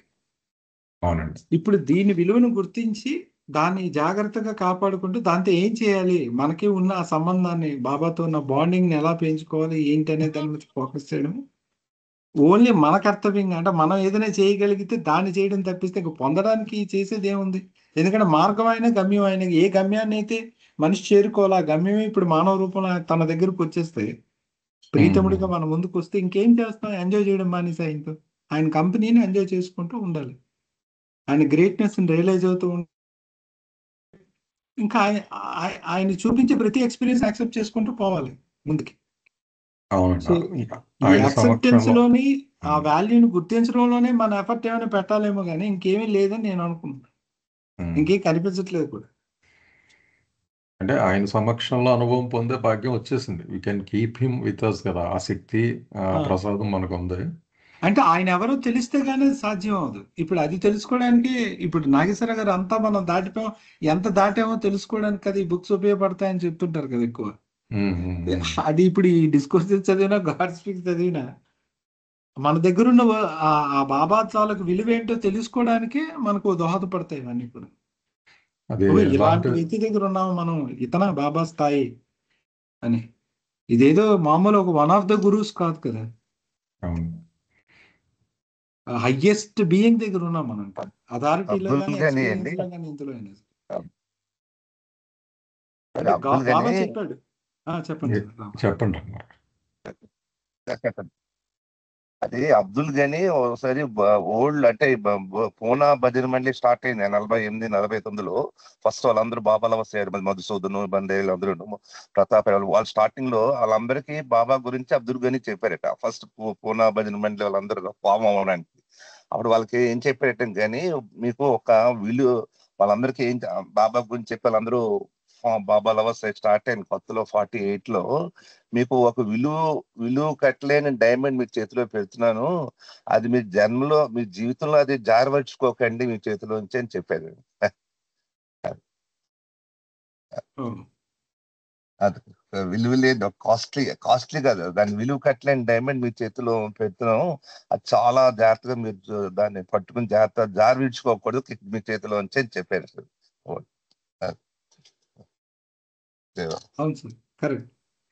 ఇప్పుడు మనకి ఇప్పుడు జనరల్ గా మనకి బాబా దొరకడం అనేది మీరు ప్రీవియస్ బర్త్ లో ఆయనతో కనెక్షన్ ఉంది కాబట్టి జనరల్ కొన్ని చోట్ల ప్రీవియస్ జన్మలో మీరు ఆయనతో అంటే రాముడు కాముడు కృష్ణుడు మహమ్మద్ కింద కాంటాక్ట్ ఉంది కాబట్టి మీ బాబా మనకి దొరికాయని అంటారండి అది మామూలుగా. అంటే బాబా నా దగ్గరికి రావడానికి 2 కారణాలు అని చెప్పారు. ఒకటి గత జన్మలో సంబంధాలు, అంటే గత అవతారాలతో ఎప్పటి నుండో కాంటాక్ట్స్.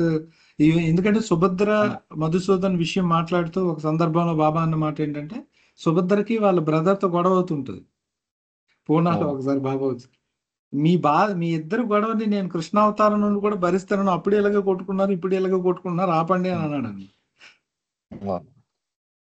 అంటే ఇప్పుడు చాలా మంది బాబా విషయాలు తెలుసుకుంటున్నారు మామూలుగా భగవంతుడు ఉంటారు, కానీ ఆయన ఫాలో అయిపోతున్నారు. అంటే వాళ్ళకి కనెక్షన్ లేదన్నా, అంటే చాలా మంది విషయం తెలుసు భగవంతుడు అన్ని విషయాలు చెప్పినవన్నీ వింటున్నారు, అన్ని బాగానే ఉంటుంది, కానీ అంతగా ఫాలో అయిపోతున్నారు. అంటే వాళ్ళకి కనెక్షన్ లేదన్నా వాళ్ళకి ఈసారి వాళ్ళు పట్టుకోలేకపోవడానికి కారణం అది అలా కనెక్షన్ లేదని కాదండి. కంటే 2 రకాలు చెప్పారు. నా దగ్గరికి రావడానికి ఒకటి అనేక జన్మల నుండి నాతో ఉన్న సంబంధం, డైరెక్ట్ కాంటాక్ట్, ఏ రూపంలో అయినా కానీ ఏ అవతారంలో అయినా కానీ.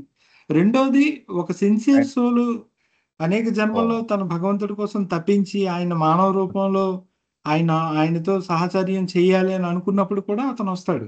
అంటే నా యొక్క పరిధిలోకి అవతారుడి పని. ఎందుకంటే మరి భగవంతుడు కావాలి అని తపస్సు చేస్తే మరి ఏ రూపంలో అతనికి దొరుకుతాడు అతను? సో అలాంటి వాళ్ళు బాబా ప్రేమికుల్లో ఉండొచ్చు ఖచ్చితంగా. బాబా ఇచ్చిన ఎక్స్ప్లెనేషన్ ప్రకారం ఏది సెలెక్టెడ్ ఏదో వర్డ్ వాడారు అతను. ఈ డిస్క్రిప్షన్ మనకి హవే మాస్టర్ వర్క్స్ లో ఉంటాయి, ఐవి జ్యూస్ రాసిన బుక్ లో. సో ఆయన ఎన్నుకున్న ప్రేమికులు ఉన్నారు, మరికొంతమంది ఉన్నారు. అది గత జన్మలో సంబంధం వల్ల వచ్చిన వాళ్ళు అవ్వచ్చు, కొంతమంది అదృష్టవంతులు ఉండొచ్చు, ఫార్చునేట్స్. అంటే కాంటాక్ట్ లేకపోయినా ఆయన గ్రేస్ వాళ్ళు మొత్తానికి తెలుసుకుంటారు వచ్చారు. ఏదైనా ఇప్పుడు బాబాని పట్టుకొని ఉండాలి అంటే ఆ విలువ మనకు తెలియాలి. చేయి ఎప్పుడు జారిపోతుంది? మన దగ్గర ఉన్న వస్తువులకు విలువ తెలియనప్పుడే చేయి జారిపోతుంది. తెలుసుకుంటే అతను గట్టిగా పట్టుకోవడం అనేది హోల్డింగ్ ఫాస్ట్ మై దామన్ అనేటువంటి పనిని మనకు విడిచిపెట్టాడు కదా బాబా. అదో అంటే కొంచెం మీరు ప్రయత్నించండి అన్నారు కదా, పట్టుకోవడం అంటే ఎలా పట్టుకుంటాం అంటే ఆయన ఎవరో ప్రతి నిమిషం తెలుసుకోవడానికి, ఆయనకి మనకున్న సంబంధం రియలైజ్ అవ్వడానికి, మన ఫ్యామిలీ బాండింగ్ ఏంటో మనకు తెలిస్తే ఫ్యామిలీలో ఉంటాం మనం. అలాగే ఒక ఇండియన్గా ఇండియన్ లవ్ చేయాలనుకుంటే ఆ దేశం అంటే ఏంటి, కంట్రీ మనకు ఎలా స్వతంత్రం వచ్చింది, ఇవన్నీ తెలుసుకుంటే దేశభక్తి పెరుగుతుంది. అందుకే కదా ఈ కార్యక్రమాలను గవర్నమెంట్ చేస్తుంది. అలాగే ఒక బాబా ప్రేమికుడిగా బాబా ఎవరు, ఆయన ఎందుకు వచ్చారు, నాకు ఆయనకున్న సంబంధం ఏంటి, ఇది దీని మీద మనం టైం ఇస్తూ ఉంటే ఆ బాండింగ్ అనేది పెరుగుతుంటుంది, ఆ విలువ రియలైజ్ అవ్వగలుగుతాం, ఆ ప్రేమ అనేది కలుగుతుంది, చివరికి ఆయన చెప్పింది చేయగలుగుతాం. సో దట్ ఆయన మనకి ఏ హెల్ప్ చేయడానికి వచ్చారో హెల్ప్ చేయగలుగుతారు. జై బాబు, నైస్ రా.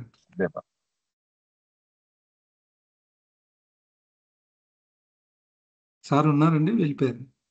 అది వెళ్తా ఉన్నారండి ఈరోజు జై బాబా, ఈ పేరా సమ్మప్ చేసి నేను డ్రాప్ అవుతాను. వెళ్ళండి సార్. Okay sir. ఈ పేరాలో 84 lakhs మానవుడు ఎత్తవలసిన జన్మలు 84 lakhs అనేది చాలా ఖచ్చితంగా చెప్పినటువంటి పేరా అండి ఇది.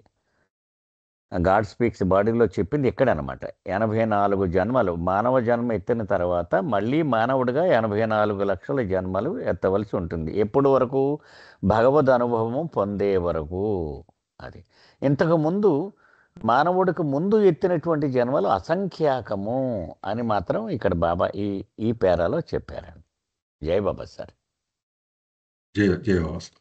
జై బాబా సార్. నేను డ్రాప్ అవుతాను, లక్ష్మణ్ కంటిన్యూ చేయండి. జై బాబా. జై బాబా సార్. ఏమన్నా ప్రశ్నలు ఉన్నాయండి ఇక్కడ దాకా? ముందుకు వెళ్దాం, లేదా ఇంకా పావుగంట మనకి.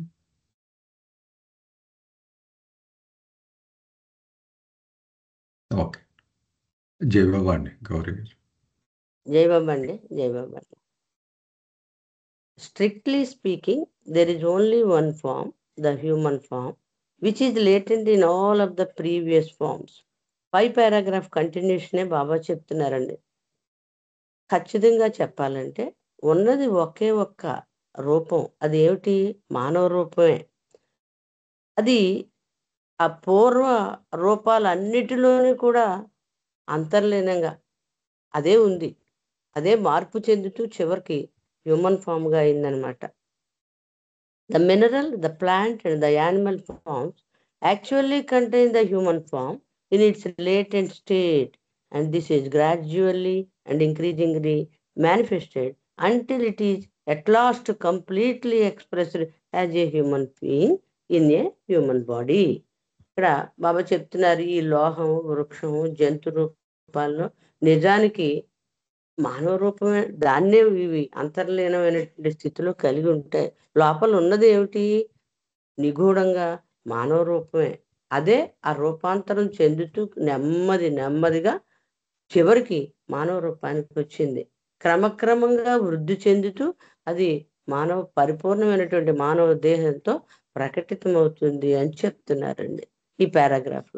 అంటే అసలు ఈ రూప పరిణామం చైతన్య పరిణామం కోసం మొదలైంది. ఆ రూప పరిణామం ఎలాగా? అసలు ఫైనల్గా రావాల్సింది మానవ రూపం. మానవ రూపం రావడానికి గ్యాస్ నుండి తర్వాత స్టోన్, అన్ని రకాల రూపాలు తీసుకుంటూ వచ్చినప్పటికీ దానిలో నిగూఢంగా ఉన్నది, అంతర్లీనంగా ఉన్న రూపం మానవ దేహం ఒకటే. అదే ఒకటే ఒక రూపం మార్పు చెందుతూ ఎదుగుతూ ఆఖరికి మానవ రూపానికి వచ్చింది. మానవ రూపంలో ఉన్నది ఆ పరిణామం తర్వాత ఆ మానవ రూపం రావడానికి ఈ పరిణామం అంతా జరిగింది, మార్పు చెందుతూ వచ్చింది అని ఈ పారాగ్రాఫ్ లో చెప్తున్నారండి. కంటిన్యూ చేయనా సార్? ఒకసారి ఆగుదాం మేడం. అంటే గౌరీ గారు, ఈ హ్యూమన్ ఫామే లోపల ఉంది, అది అన్ఫోల్డ్ అవుతుంది అని అంటారా స్టెప్ బై స్టెప్?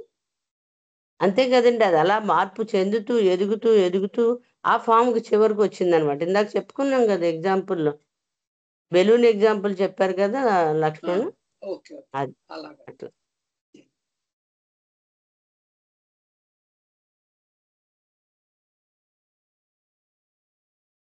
ఏమైనా ఉన్నాయండి ప్రశ్నలు? లేకపోతే ముందుకు దాస్ మీరు సమాప్తి చేస్తారు కదా. సో మనకి హ్యూమన్ ఫామ్ ఒక్కటే యాక్చువల్గా ఫామ్ అంటే, రిమైనింగ్ మిగిలిన అన్ని రూపాలు కూడా కేవలం అంటే ఆ మధ్యస్థంగా మధ్యలో వచ్చిన రూపాలు. అంటే ఒక ఉదాహరణకి ఒక మనిషి పుట్టిన తర్వాత ఒక 20 ఏళ్ళు 21 ఏళ్ళు వచ్చిన తర్వాత మనం మనిషిలో ఇంకా మార్పే ఉండదు. హైట్ అన్ని ఫిక్స్ అయిపోతాయి. అక్కడ నుండి ఏమో లావ్ అవ్వడం, సన్నవడం, జుట్టు ఈ పండిపోవడం ఇలాంటివి ఏమైనా జరగచ్చేమో కానీ ఒక రూపం అనేది ఫిక్స్ అయిపోతుంది మనకి. కానీ అదే చిన్నప్పటి నుండి చూసుకుంటే చంటి పిల్లాడిగా మనం బంగురుతాం, ఆ తర్వాత బుడిబుడి అడుగులు వేస్తాం, నడుస్తాం. ఆ టైంలో మన రూపాలు చేంజ్ అవుతూ ఉంటాయి. కానీ వాటన్నిటిలో అంతర్లీనంగా ఈ 21 ఏళ్ళలో ఏదైతే ఒక పెద్ద వయసు వచ్చిన తర్వాత ఒక రూపం మనకు స్థిరపడిపోయిన రూపం ఉందో, ఆ రూపమే గ్రాడ్యువల్గా పెరుగుతూ వచ్చి చివరికి లెట్స్ సే 21 ఇయర్ వచ్చేసరికి ఫిక్స్ అయిపోతుంది. అంటే ఈ రూపమే వాటన్నిటిలో ఉంది అని చెప్పుకుంటాం కదా. అలాగే ఇప్పుడు ఈ ఉదాహరణ తీసుకుంటే ఒక మనిషిగా మనం ఏవైతే 2 కాళ్ళు, చేతులు, ముఖం, కళ్ళు, ఒక రూపం ఉంది కదా మనకి. ఈ షేపే యాక్చువల్గా ఆ స్టోన్లో కూడా ఉందని బాబా నేను పెడతాను ఆ పిక్చర్. క్రియేషన్ అండ్ కాజెస్లో చక్కగా అది బాబా ఇచ్చిన ఎక్స్ప్లెనేషన్కి బొమ్మలు వేసి మరీ పెట్టారు ఆ బుక్. ఒకసారి బాబాది ఒక క్లాత్ని తీసుకొని, ఒకప్పుడు ఈ గుడ్డతో చేసిన బొమ్మలు ఉండేవి కదా, ఇప్పుడు కూడా దొరకచ్చు మార్కెట్లో. కాళ్ళు చేతులు దాన్ని ఇలా చుట్టేసి ఒక రాయిలా చేసి చూపించారు. తర్వాత ముందు తల క్రిందులుగా బొమ్మను ఇలా పెట్టడం చేశారు. దాన్ని వృక్షజాతి అన్నారు. ఇలాగా ఒక్కొక్క స్టేజ్లో ఆ బొమ్మని చూపించుకుంటూ ఫైనల్గా అన్ని ఓపెన్ చేసేసరికి అది పూర్తి మానవ రూపం వచ్చింది. అంటూ బాబా ఇచ్చిన వివరణ ఏంటంటే ఇదే రూపమే ఆ రాయిలో కూడా ఉంది. అది కొద్ది కొద్దిగా మేనిఫెస్ట్ అవుతూ ఒక్కొక్క దాంట్లో అంటే ఎవల్యూషన్లో ఒక్కొక్క కింగ్డమ్లో మనకు ఆ లక్షణాలే మేనిఫెస్ట్ అవుతూ వచ్చాయి. మీరు ఫైనల్గా అసలైన రూపాన్ని మా హ్యూమన్ ఫామ్ వచ్చిన తర్వాత చూడగలుగుతున్నారు, బట్ ఈ ఫామే ఉంది అని అన్నారు. రైట్, షిరీన్ పెట్టారండి. కనిపిస్తుందండి స్క్రీన్ మీద? కనబడుతుంది. ఇదిగోండి ఈ పిక్చర్.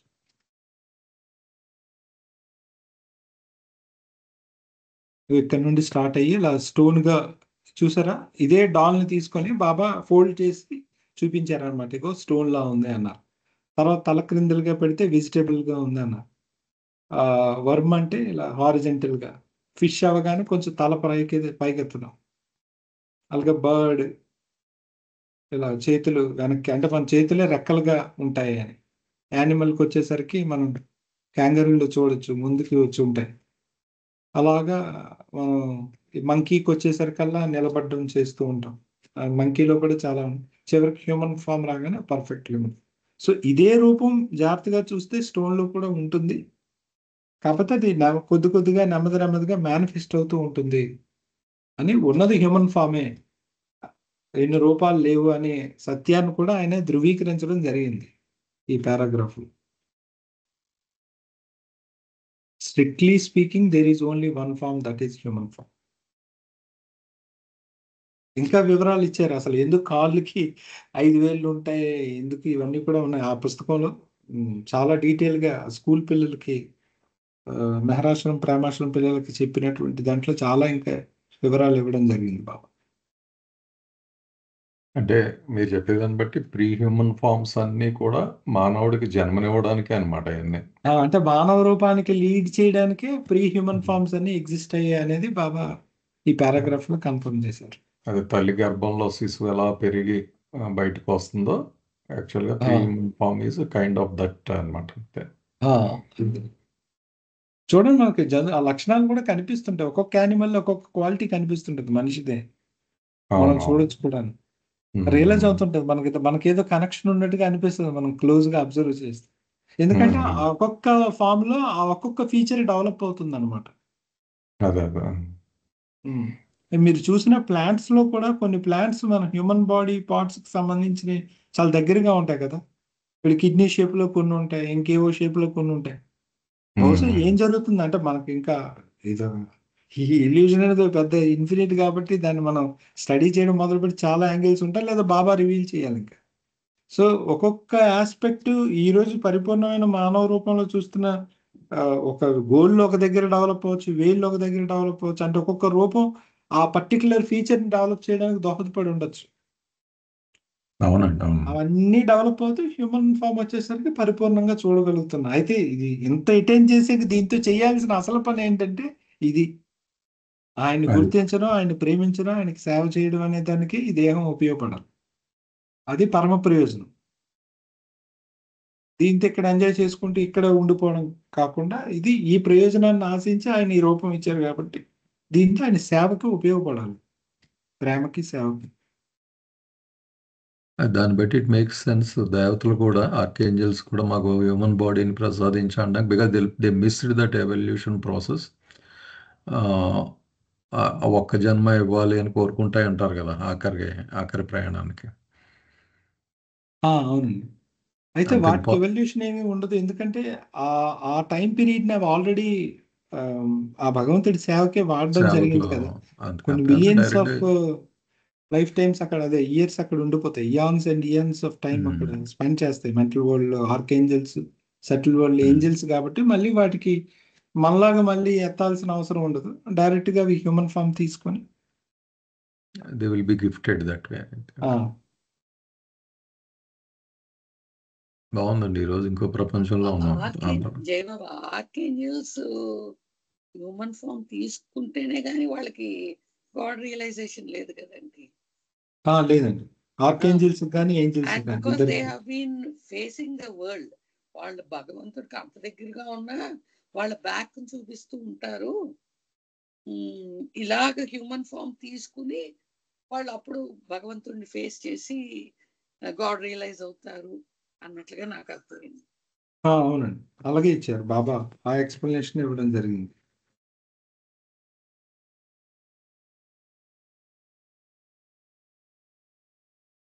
ఆర్కేంజల్స్ గురించి బాబా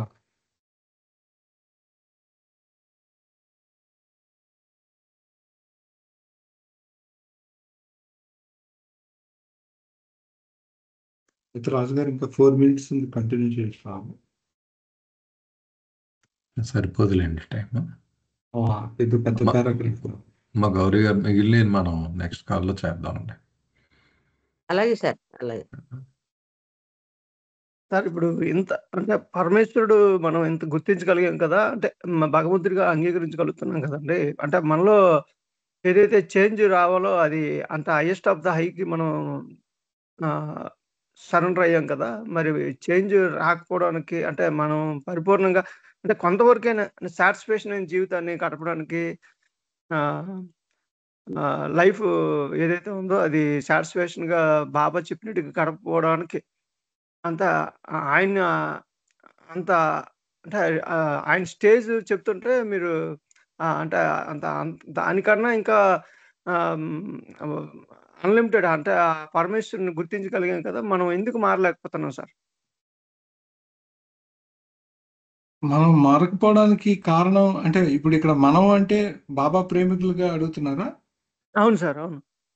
ఇప్పుడు మనం బాబా ప్రేమికులుగా మనం ఎందుకు బాబా ఇంత చెప్తున్నాడు, భగవంతుడే అంటే ఆయనే పర్మనెంట్ అని తెలిసి ఇదంతా మాయ అని తెలిసిన ఎందుకు వెళ్ళలేకపోతున్నాం అంటే ఇక్కడ సంస్కారాలు ఇవన్నీ మాట్లాడొద్దులేండి. టెక్నికల్గా ఆయన మీద విశ్వాసం అనేది ప్రధానంగా ఉండాలి. ఇప్పుడు ఒక తండ్రి వచ్చి పిల్లవాడికి ఇది ముట్టక నాన్న, లేదా రూమ్లోకి వెళ్ళకు, ఇది చెయ్యొద్దు అని చెప్తే ఆ ప్రేమే మనల్ని డ్రైవ్ చేస్తుంది కదా, అంటే మనల్ని నడిపిస్తుంది. ఓకే, మా అమ్మ చెప్పింది లేదా మా నాన్న చెప్పారు, నేను ఇది చెయ్యాలి లేదా చెయ్యకూడదు అయినా ఆ తల్లిదండ్రుల మీద ప్రేమ ఉంటే సహజంగా బిడ్డ దాన్ని ఆచరిస్తాడు. అసలు అందులో కష్టం కూడా ఉండదు. లేదు, తనకి మా నాన్న ఏం చెప్తారులే, మా అమ్మ ఏం చెప్తాదో అని అనుకున్నాడు అనుకోండి, దాన్ని తేలిగ్గా తీసుకుంటే ఇంకా ఇతను బుద్ధి ఏది తోస్తే అది చేస్తూ ఉంటాడు. కాబట్టి నా సంస్కారం నన్ను డ్రైవ్ చేస్తుంది ఇలా ఆలోచించడం కంటే ఒక బాబా ప్రేమికులు ఆయనతో నాకున్న సంబంధం ఎంత గట్టిగా ఉంది, నేను ఆయన ఎంత గట్టిగా పట్టుకున్నాను, ఎంతగా విశ్వసిస్తున్నాను. కన్విక్షన్ అని బాబా ఏదైతే అన్నారో, కన్విక్షన్ అంటే బాబాని పట్టుకోవడం అంటే బాబానే పట్టుకున్నాను మిగతా వాళ్ళని వదిలేసాను, ఇది కాదు పాయింట్.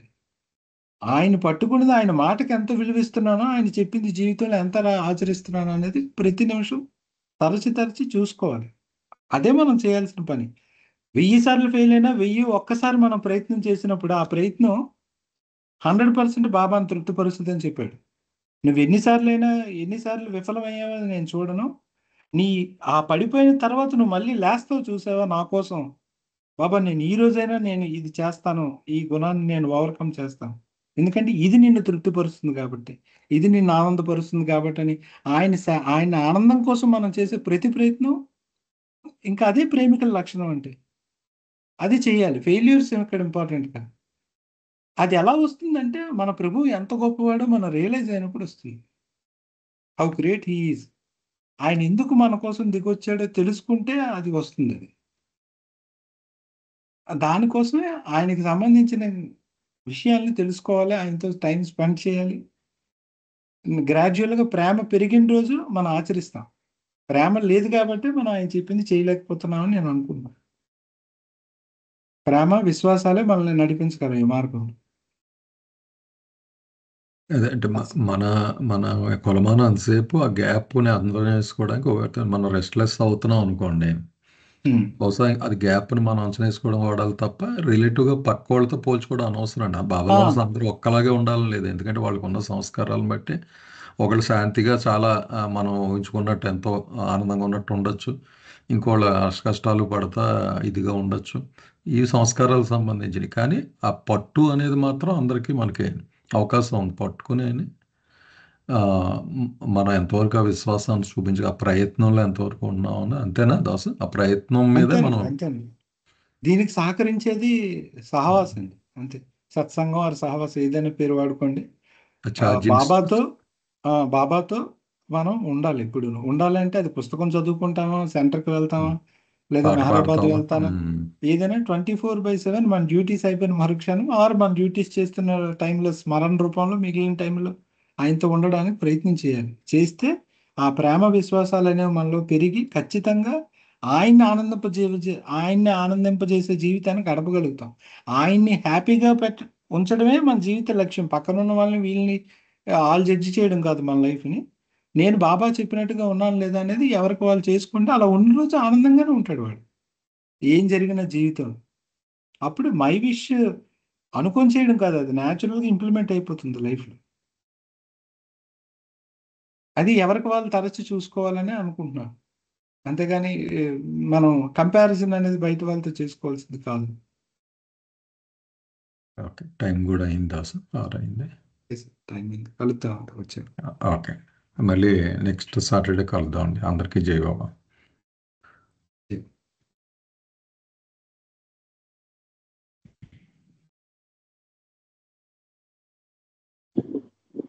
జై